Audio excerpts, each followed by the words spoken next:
Reprogramming your subconscious, techniques that work. That is our topic today. Most people don't fail because they're not trying. They fail because they're using conscious effort to fight subconscious wiring.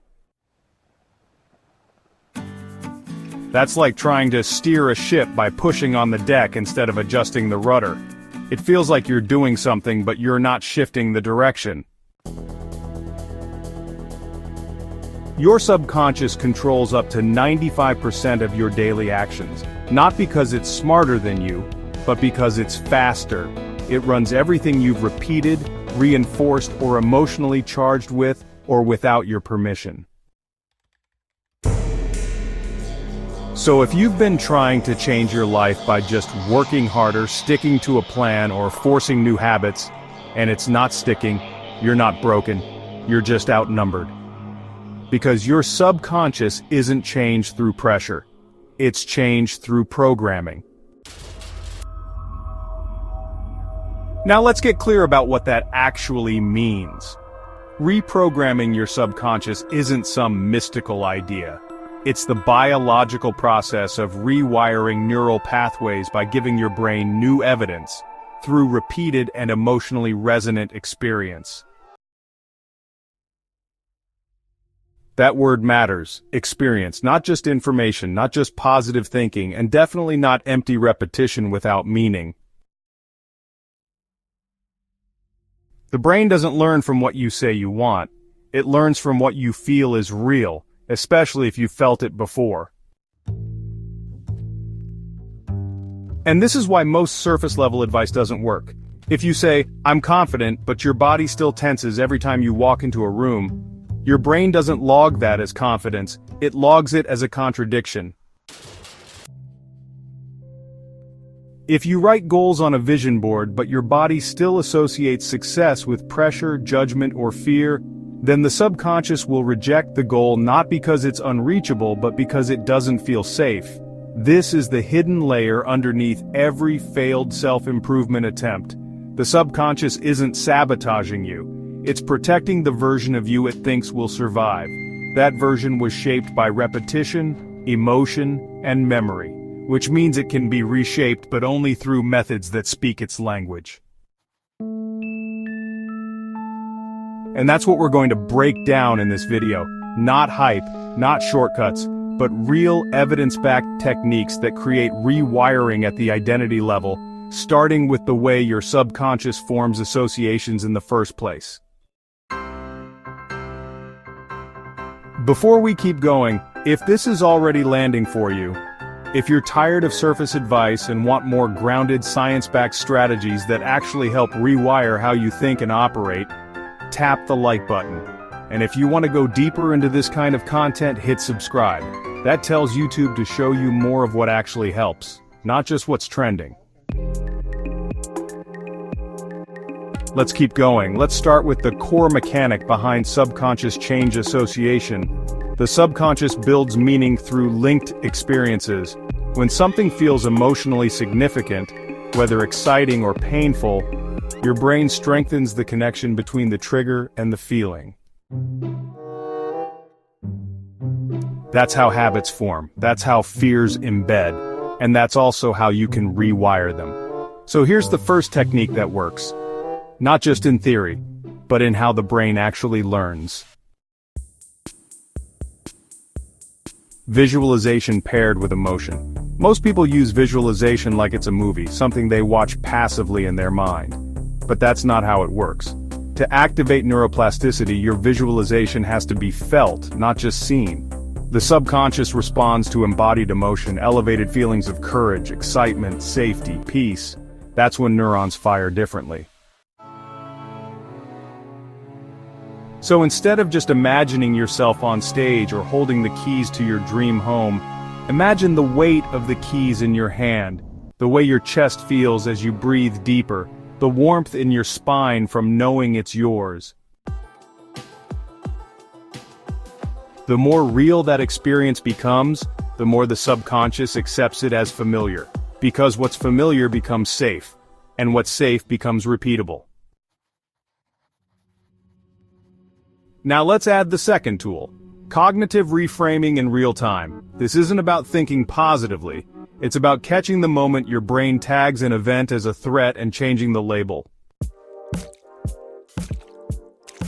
Example: you make a mistake at work. Your subconscious might immediately tag it with shame. That's the old association loop. Instead of spiraling, you pause and tell yourself, this wasn't failure, it was feedback. You're not just saying it, you're replacing the emotion attached to it. Do this enough times and the mistake loop rewires from shame to learning. That's real-time reprogramming. Third technique, and this one's often overlooked, micro-commitments with positive anchoring. Big goals overwhelm the subconscious. It sees them as risk, but small repeated commitments, that's how the brain builds trust. So you make a micro-commitment. I'm gonna walk for 5 minutes, not run a marathon, not change your life in a day, just walk.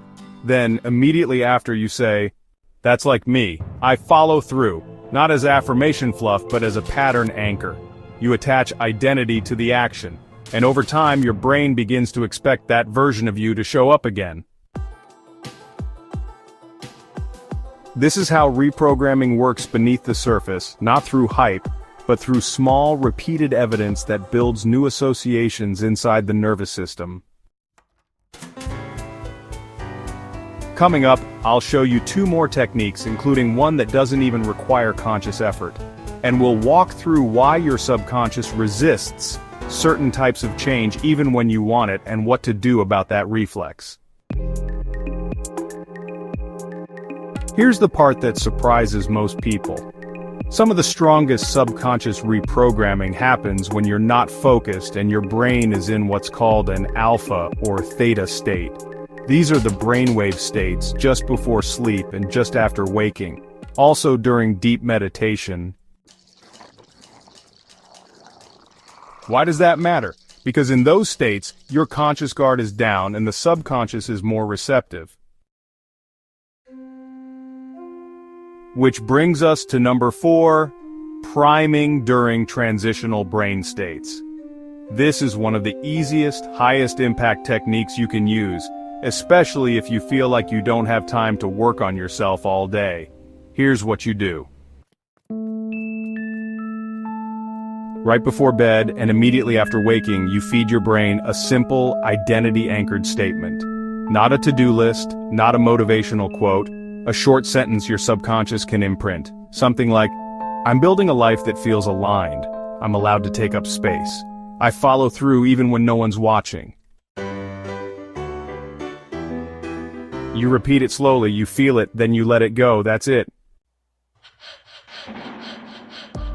The goal isn't to hypnotize yourself, it's to gently interrupt the automatic scripts your brain usually loads during those transition moments. And it works, because in that softened state, your brain can accept new instructions without triggering its usual defense mechanisms.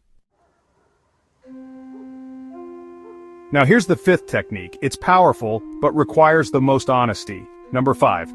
Exposure to the opposite feeling, without escape. This is where you reprogram at the felt safety level. Let's say your subconscious believes visibility is dangerous, maybe because you were shamed, judged, or punished when you stood out. So now, every time you're about to speak up, that old wiring pulls back. You don't fix that by logic. You fix it by re-experiencing visibility and surviving it without collapse. That might mean posting something vulnerable online and sitting with the discomfort. It might mean speaking first in a meeting and noticing you didn't die. This is called disconfirming experience, a psychological technique where the nervous system realizes in real time that the expected threat didn't happen, and that changes the equation. It tells the subconscious, this situation used to be unsafe, but now, I can handle it. Do that enough times and the brain rewires not just your reaction but your identity expectations. Let me repeat that. The brain rewires who it expects you to be and upgrades your behavioral default to match the new evidence. Let's bring this together. If you've been doing the inner work but nothing seems to change, this might be why. It's not that you're lazy. It's not that the subconscious is too stubborn. It's that you're expecting results from occasional awareness, when what your subconscious needs is predictable repetition. So, here's how to make this practical. Build a microsystem, not a marathon. You don't need to rewire your entire belief system this week. You need one tiny protocol that you repeat consistently and trust enough to not abandon when your emotions shift. That could look like naming one subconscious reflex per day, practicing your identity cue before bed, doing one disconfirming action and sitting with the discomfort.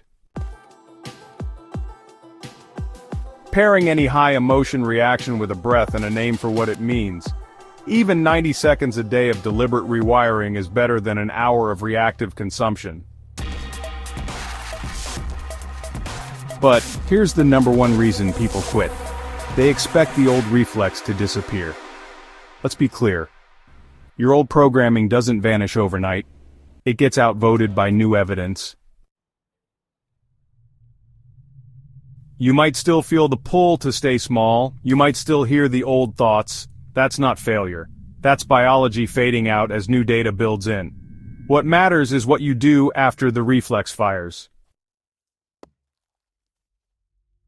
If you catch it and choose differently, you're winning. If you fall into it but reflect on it, you're still winning. Why? Because every time you notice, you're building separation from the automation, and that's the beginning of free will. Not the kind that comes from brute force, but the kind that emerges from a brain that's been patiently, consciously, lovingly rewired. If this gave you something useful, something clear, something that helped you see your own patterns better, like the video so YouTube shows it to more people. And if you want more grounded neuroscience-backed videos like this, hit subscribe.